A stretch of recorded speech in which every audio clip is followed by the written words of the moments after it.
So I'd like to just take a moment and get you all to have a think, okay? I want you to think about your career in a year's time from now.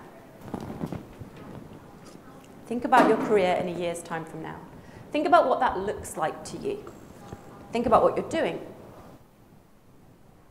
Are you liking what you're doing? Are you loving what you're doing?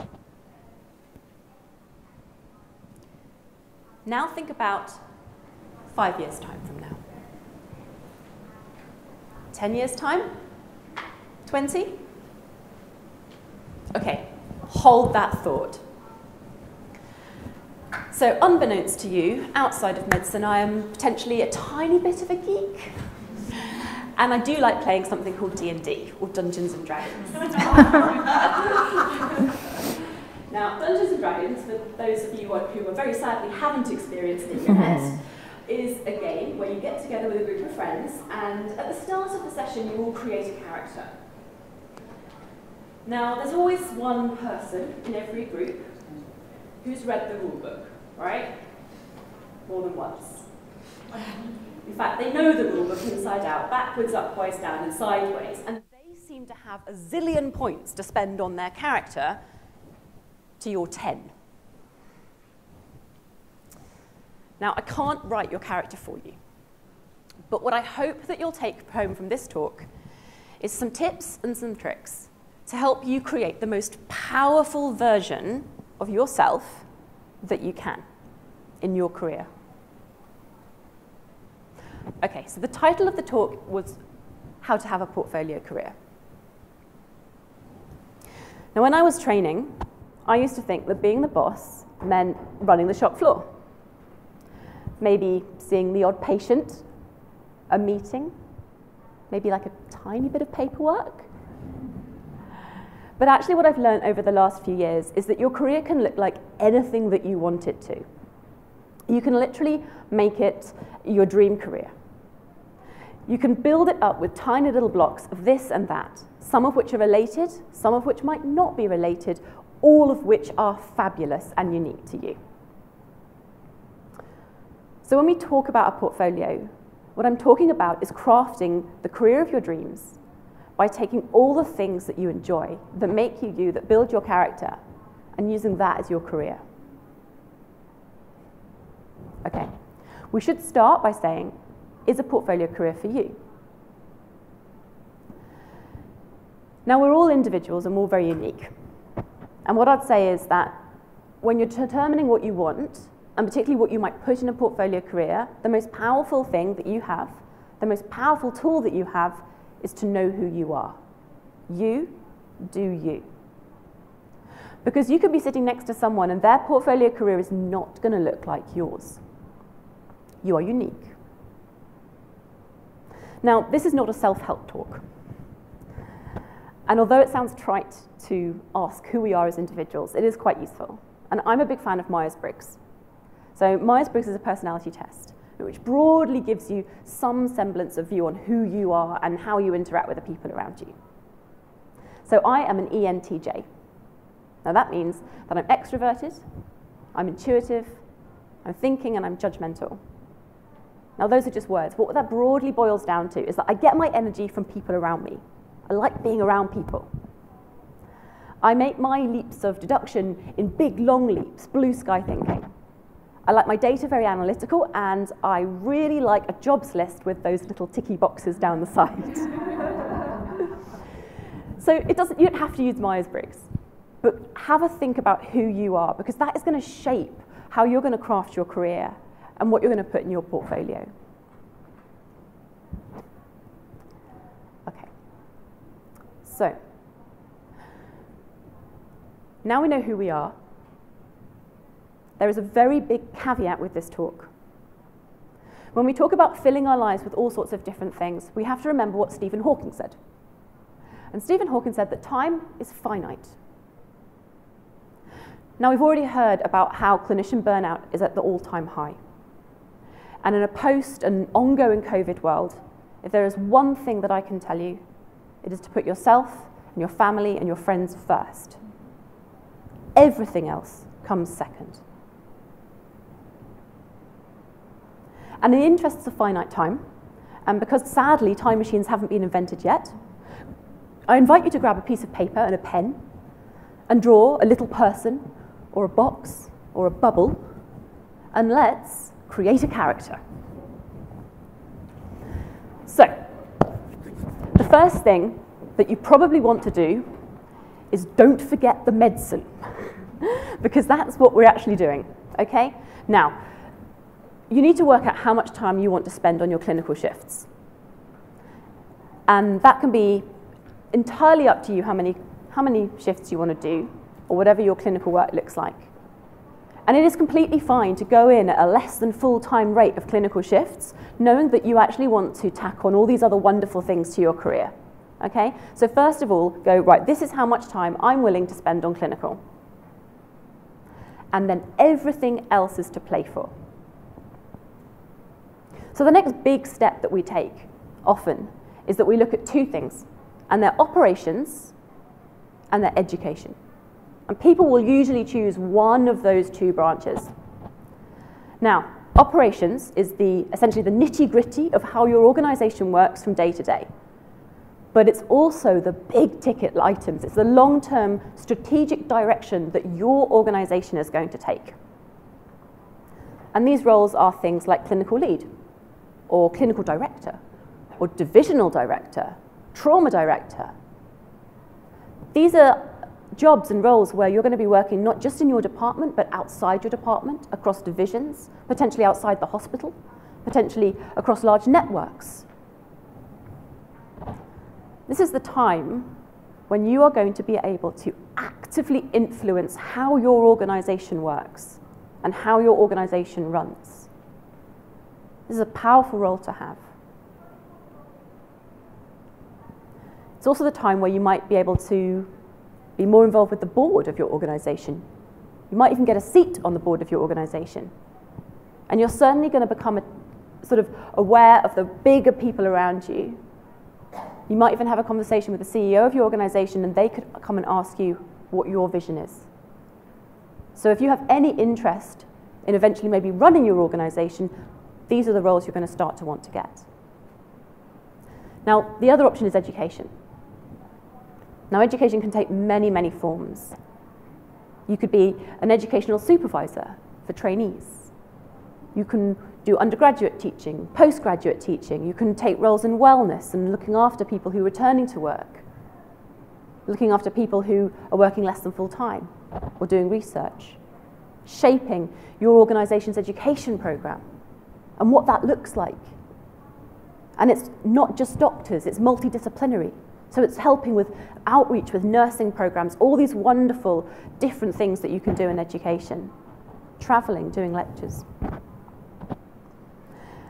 And you don't have to just choose one or the other. I know people who've had roles in both, and I know people who flip from one to the other, because actually these are about learning who you are and what you enjoy. And the really important thing is that actually these roles are not forever jobs. So gone are the days where you would take a role and that would be it, that would be your role for life. Now things are much more switched up, and a healthy organization tends to switch roles out every few years. It brings fresh perspective, it gives everyone a bit of headspace, but most importantly, it allows you to try out a role without signing your life away to find out if it brings you happiness, if you enjoy it. And if you don't, well, then there's other options. Now, those are sort of hospital-based things. But outside of that, really the sky's the limit. Look at the space on your character sheet. You can do anything you like. You have to find it rewarding, you really should enjoy it, and if you need to, it has to be something you can monetize. But it can be anything. So, for example, you can do things like medical examiner roles, where you will look at case notes and you will see that everything happened okay. Expert witnesses. Clinical negligence cases, there is no limit. Some friends I know do humanitarian work, which is incredibly inspiring and humbling. And quite a few friends I know lecture on a rather fabulous PEM MSc run by Don't Forget the Bubbles. What I will say is the most important thing is finding your tribe. When you're putting these things in, these jobs that you're going to put in your portfolio, you want to be working with people who share your like mind. And that feeds back into that Myers-Briggs and knowing yourself. Because what you're looking for is the people who are going to inspire you every day, who are going to take you from the mundane to the extraordinary, who are going to make you jump out of bed every morning because you're so excited for this job you can't wait to get there. So find your tribe. And when we talk about all these different things we're putting on our character sheets, it does come with a little bit of a pause. Because having a portfolio career is essentially juggling lots of little small jobs very well. But in that regard, it's a little bit like emergency medicine, in that we do that, and we choose emergency medicine, so we don't have to choose, and we can have it all. Now, that's all well and good. And as a mentor and a coach, I often get people coming to me and going, right, Kat, this is brilliant, okay? I know exactly what I want to do. I'm going to do this and this and this. And then there's a pause. And they look at me. And they go, so how do I do that? Well, it broadly actually just comes down to two main things. Number one is getting noticed. That means having a seat at the table. And sometimes that means knowing that the seat exists at the table. And number two is opportunities and how you go about them. Now, getting noticed, let's talk about that. Some wise person once said to me, do never be afraid to apply for anything. Make your voice heard, get your face seen, so that the exec and the board know who you are. They know your dreams, your goals, your aspirations, your 5 to 10 year plan. And if you aren't successful, it doesn't matter because you're visible, okay? And actually, what we often don't realize is that whilst one opportunity has been presented, there are potentially another 10 opportunities waiting behind the scenes that you don't know about yet. So now you're visible. You might be invited to apply for another body of work. So be brave and have courage. Put yourself out there. Ask the people around you, ask your management. I want to do this. How do I get there? What does that look like? Work now on the skills that you need so that in 5 and 10 years' time, you're perfect for the job that you want. And once you've built those connections and those bridges and seized that opportunity, that's when you keep the communication going, okay? You keep on looking for the next opportunity. So let's talk about opportunities. Now, I have very odd conversations at work sometimes, and recently we were talking about the statistics of lobsters. Okay, bear with me. Right, male lobsters are not friends. That's not quite true, they fight a lot. But let me tell you about the pre-test probability of lobster fights. If a lobster is successful in a fight, the pre-test probability of winning the next fight goes up. And broadly, people are much the same. It's due to complex neurochemistry that's evolved over millennia and affects the way that we see and approach successes. If you're successful once at one small thing, you're more likely statistically to be successful at more things in the future. So tackle the small things, and then you can tackle the big things. Or then you can tackle lots of other small things. So be a successful lobster. Now, we've mentioned burnout and we've talked about having lots of roles. But this is where a portfolio career really comes into its own. Because the wonderful thing about wearing many hats is that you can always take a hat off. These jobs are rotational, they're not for life. You don't have to be burdened with them and carry them through.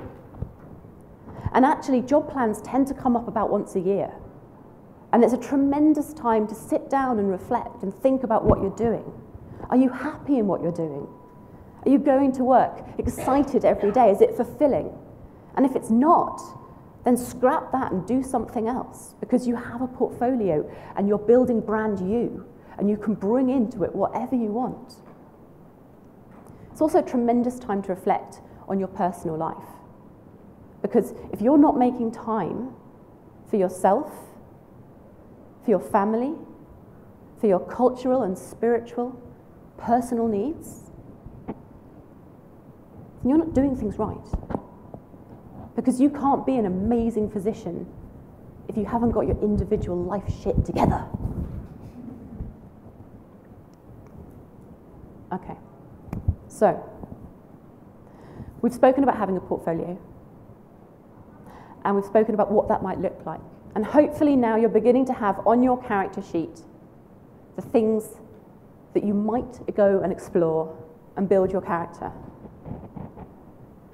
And as we've said, know yourself and build in your skill set. Build brand you. Because if you want to be a level 20 wizard, you do have to learn Fireball first. So in summary, I have a portfolio career. It's brought me tremendous joy. It offers me a vast range of experiences. It offers exciting challenges. And if you're willing to take that leap of faith and grab the first opportunity, it paves the way for many, many more opportunities. It's not always easy. It does require planning, a lot of planning sometimes, and you do need to be flexible. But ultimately, it's highly rewarding. And how do you do it? Well, if you're really interested, you can come and find me in the break, and I'll give you the Dungeons & Dragons rulebook. Thank you very much.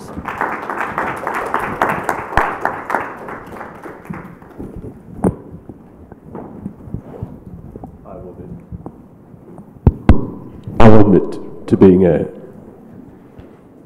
Dungeons & Dragons and evidently handheld microphone noob. One thing that I was thinking about when you were talking, Kat, was how do you manage your time amongst all of those different portfolios? How do you allocate your days, your weeks, your months? I'm really interested.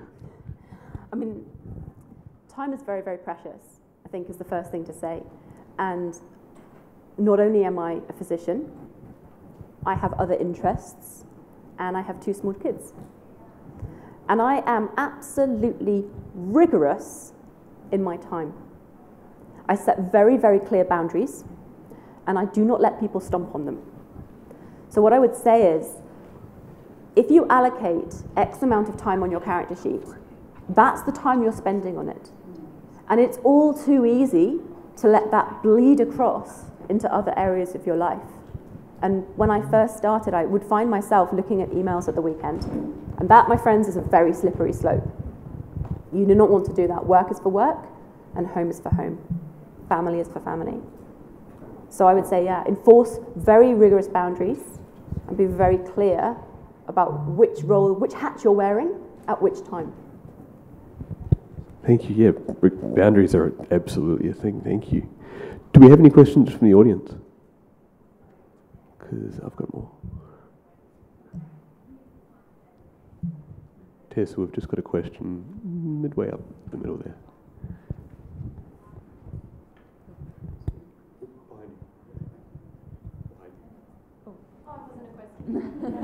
You have to ask one now.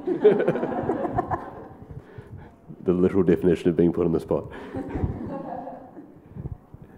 Kat, the other question that I had was around when you're selecting particular portfolios, you mentioned that divide between operational and educational. Do you think it's possible to have a sort of like harmonious passions between your clinical, your operational, and your educational? Can you have a finger in every pie? I have to believe that's true, because I do. I think you can. Again, it comes down to how you split your time. And I certainly feel that it depends on how much time you're spending on a role. If you have a very, very big educational role, it can be very challenging to then fit in operational stuff, and vice versa. However, they often dovetail quite nicely. And as someone who looks at running a department or running a hospital, having an understanding of the educational needs of the people within that organisation is incredibly powerful and can actually help you to drive your education system, target education system, know the needs of your people, and craft it so that actually you are providing what they need to make everyone better and to provide a great patient experience. Thank you. I think the other thing that makes me think about is certainly in medicine, and you've really highlighted it there, that our administrative, that is our educational and our operational potency is intrinsically tied to our clinical potency until we're very, very senior in our careers. And we can't underestimate the effect of that, the effect of actually seeing patients and doing that core clinical work. Yeah, 100%. You can't ever take that, I think, out. It's such a huge part of our identity as well. We go into this role, we go into this gig because we want to see patients and look after patients. If you lose that oversight, you find yourself, I think, not understanding the organisation. And it is very interesting, the interactions that you have as a clinical operations person with the non-clinical operations. And they will frequently, or they should frequently come and get the insight of the clinicians, because you can't really run an organisation, I think, if you don't understand what it actually does on a day-to-day basis. I couldn't agree with you more.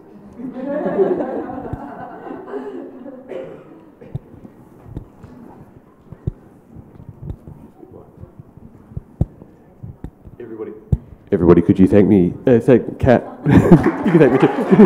Thanks, Kat.